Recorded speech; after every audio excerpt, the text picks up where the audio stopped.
प्यारे बच्चों, आपका बहुत बहुत स्वागत है हिंदी क्लास में। आप कैसे हो? अच्छे हो ना? अच्छे तो होने ही चाहिए। चलो तो आज हमारा हिंदी क्लास चालू करते हैं।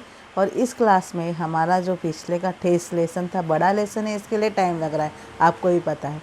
तो ये जो टेस्ट है ये हम देख रहे थे, तो हम परिच्छेद क्रमांक 1, 2, 3, 4 हो चुके हैं और लास्ट वाले 2 है वो बचे हैं। तो इस सेशन में हम वो देखने वाले। आपको पता है ना क्या करना है?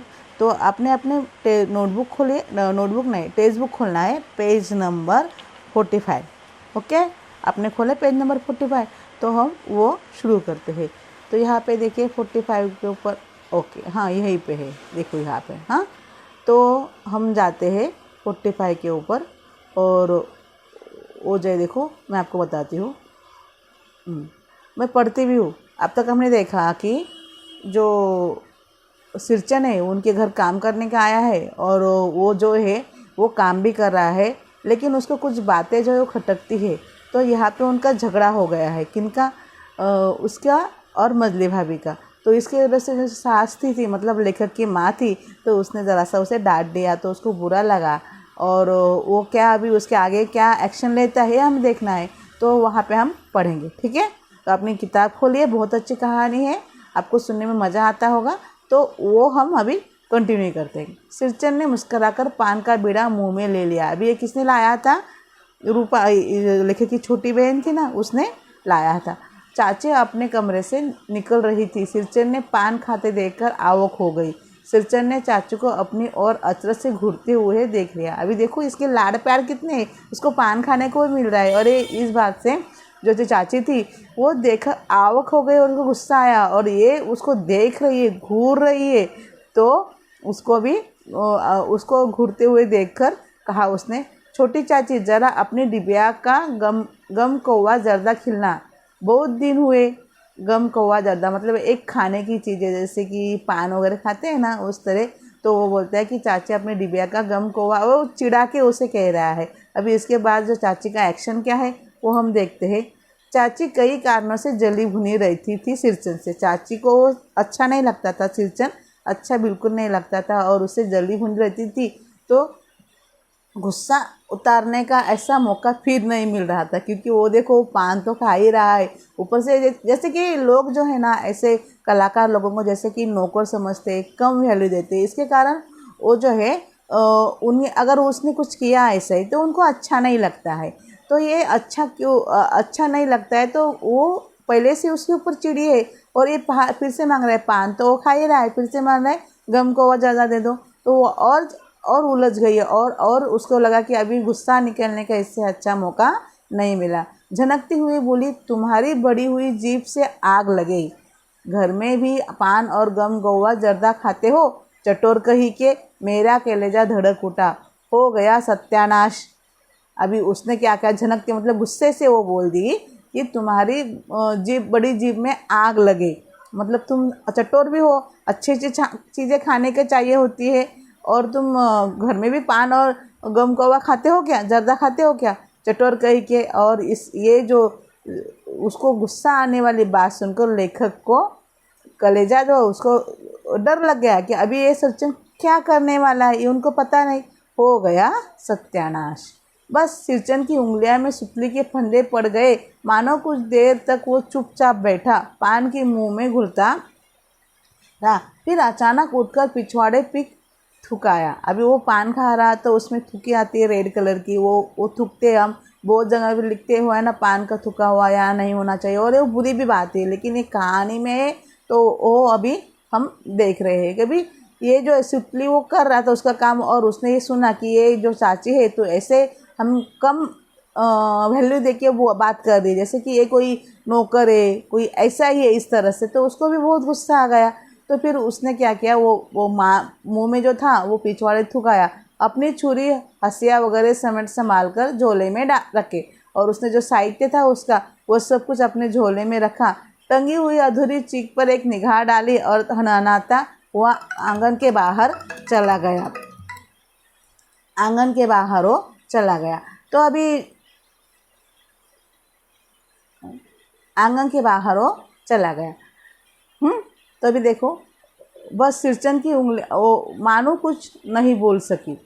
वो क्या हुआ कि चाची ने उससे इंसल्ट किया, उसको अच्छा नहीं लगा, उसने सब कुछ अपना संभाला और अपनी बैग में डाला और वो निकल पड़ा। मानू कुछ नहीं बोली, चुपचाप अधूरी चीख को देखती रही। सातों तारे मन पड़ गए थे, मानो कि उसके जो बना रहे थे उसका सपना जो था वो अधूरा हो गया। मानू भी कुछ नहीं बोली। माँ बोली, जाने दे बेटी, जी छोटा मत कर, मेले से खरीद कर भेज दूंगी। और अभी जाने वाला है, वो रुकने वाला है, किसी से बात वो मानने वाला नहीं है। वो कुछ नहीं कहा और गुस्से में निकल गया।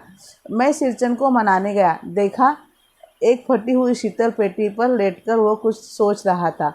अभी अभी ये जो है लेखक था, उसको बुला के काम कंप्लीट करना था, उसके वो मनाने गया, उसके घर पे गया। तो वो शीतल पाटी मतलब चटे पे बैठा हुआ था, कुछ लेटकर कुछ सोच रहा था। मुझे देखते ही बोला, बुआ जी अब नहीं, कान पकड़ता हूँ, अब नहीं। मोहर छापली धोते लेकर क्या करूँगा, कौन पहनेगा। ससुरी खुद मर गई, बेटे को ले गई अपने साथ।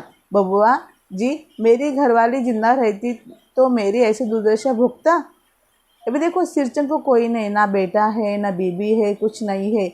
अभी ये जो वो उसे मनाने आला है, मुझसे बोलने भी नहीं आता, उससे बोल दिया कि मैं तुम्हारे घर काम पे नहीं आऊँगा। और मैं किसके लिए कमाऊँगा, किसके लिए पहनूँगा।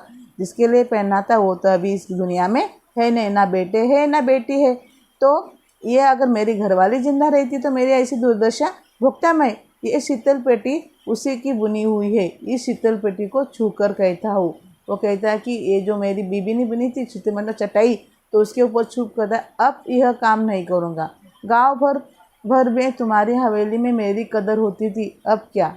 पहले तो गांव में भी ऐसे लोग मुझे चटर बोलते थे, कामचोर करते थे, तो इसको कोई दुख नहीं था। लेकिन तुम्हारी हवेली में, तुम्हारे घर में मेरी कदर थी, इसके लिए मैं काम कर रहा था।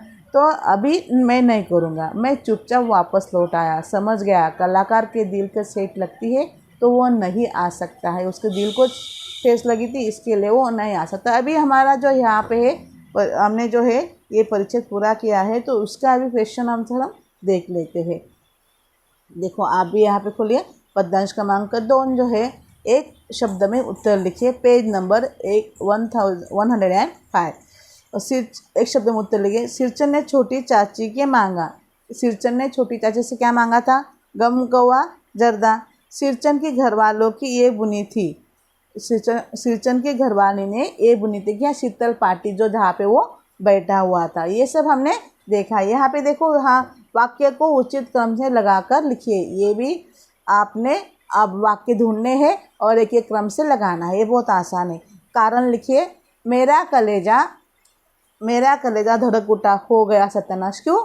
क्योंकि चाची ने सिरचन को बुरी तरह डांटा था और मैं जानता था कि सिरचन बड़ा स्वाभिमानी है। अब वो मानू की ससुराल के लिए चीक और शीतल पाटी बनाया गया भी या नहीं, इसके लिए वो धड़क उठा। उसके बाद सातों तारों मन पड़ गए, मतलब क्या, सब कुछ खत्म हो गया। सिरचन का बड़ा स्वाभिमानी था, चाची ने उसे बुरी तरह डांटा था। वह उस चीज को जिसने उसे बड़े मन से बनाया शुरू किया था अधूरी छोड़कर चला गया। उसके बाद सोमत अभिव्यक्ति क्या है, पहले सोमत अभिव्यक्ति हम प्रश्न पढ़ेंगे, उसके हिसाब से सोच के हमें लिखना है। अभी सिरचन का काम अधूरा छोड़कर चला जाना ये उचित था। इस विषय पर अपने विचार 25 से 30 शब्दों में लिखिए। अभी यहाँ पे देखिए, सिरचन का काम सही था क्या। वो देखो, लेखक की चाची को बुरा कहना एक सिरचन को नाराज होकर काम अधूरा छोड़कर चला गया। इससे किसी भी प्रकार उचित नहीं कहा सकते हैं। सिरचन अच्छी तरह जानता था कि चीक और पटेर की शीतल पाटियाँ मानू के अफसर दूल्हे की फरमाइश पर बनवाई जा रहा था। मानू उसे लेकर ही ससुराल जाएगी, फिर भी उसने काम पूरा नहीं किया और चला गया। ये सिरचन ने ठीक नहीं किया। उसने एक बार भी नहीं सोचा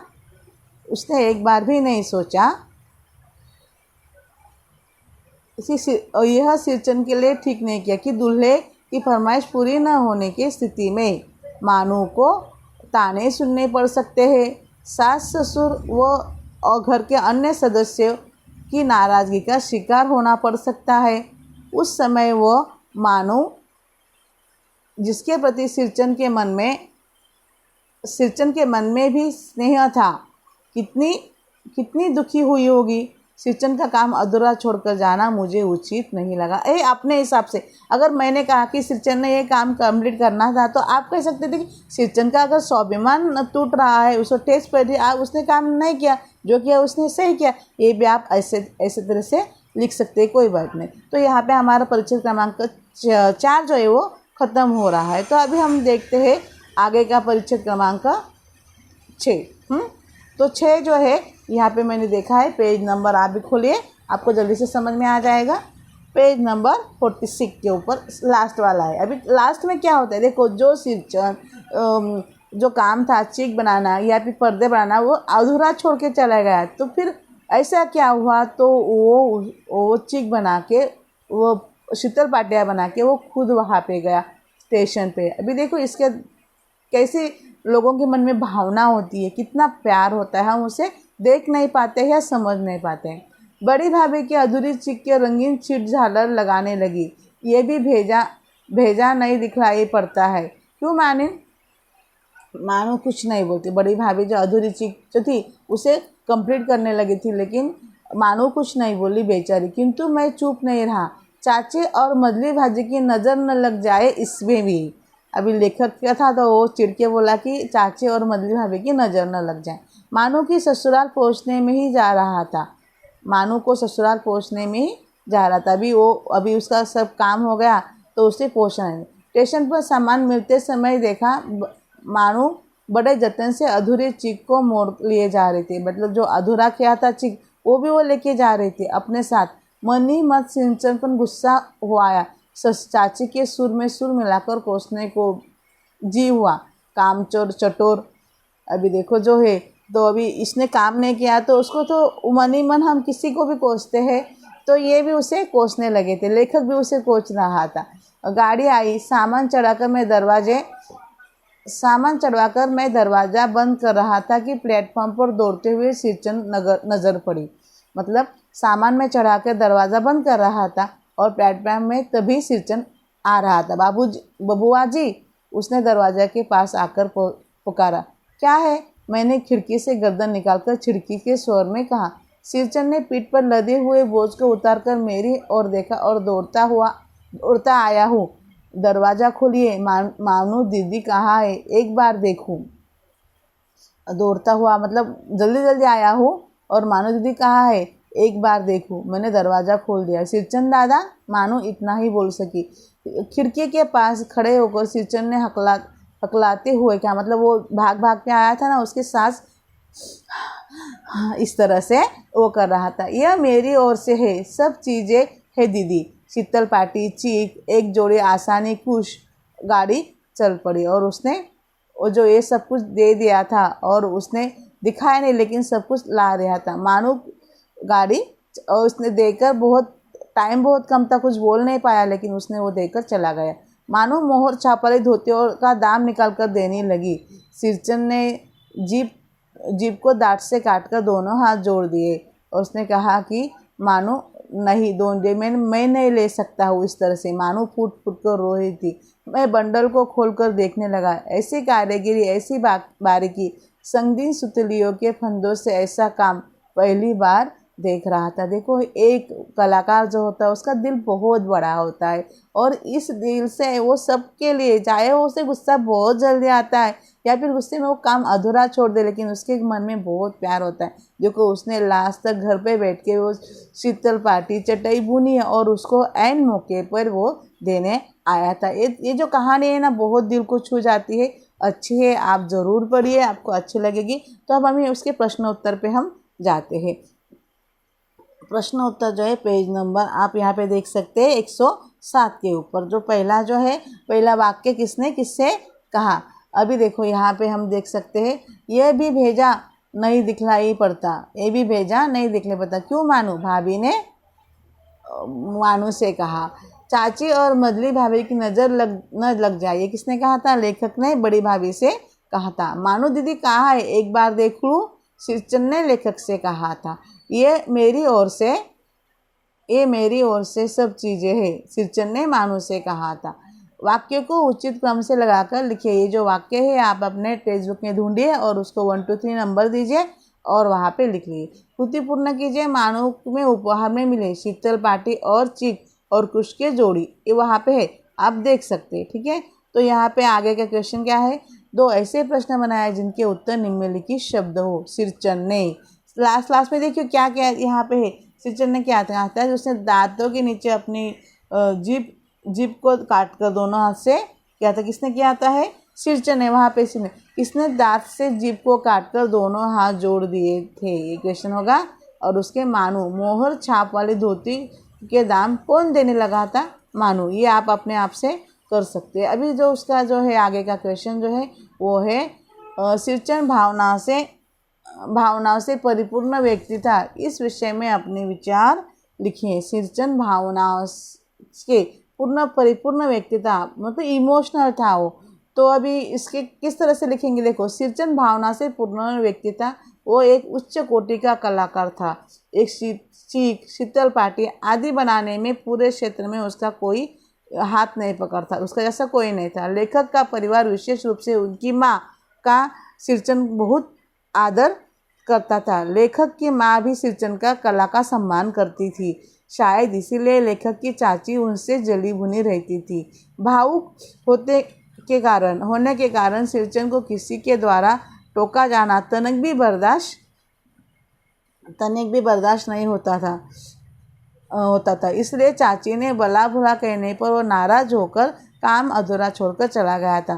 परंतु सिरचन को जानते हैं कि चीक, शीतल पाटी आदि सभी के लिए मानो के अफसर के पति उसने ही मांगे फरमाइश थी। उसने मानो से स्नेह था। अंततः नाराज होने के बावजूद वो मानो के लिए सारी चीज़ें बनाता है और इतनी सुंदर कि लेखक भी उसकी कारीगरी देखकर दंग रह जाता है।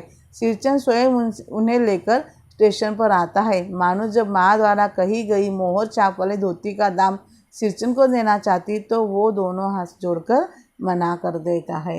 तो यहाँ पे हमारा जो है परीक्षा क्रमांक 5 और 6 यहाँ पे समाप्त हुआ है। हम अगले सेशन में उसके ग्रामर जो है वो देखने वाले हैं और लेखन कौशल देखने का। और मेरी आशा है कि आप बच्चों ये सारे जो होमवर्क के जा काम है ऑन टाइम पूरा करेंगे, और करना भी चाहिए, बहुत ज़रूरी है। तो हम बाकी का जो है अगले सेशन में देखेंगे।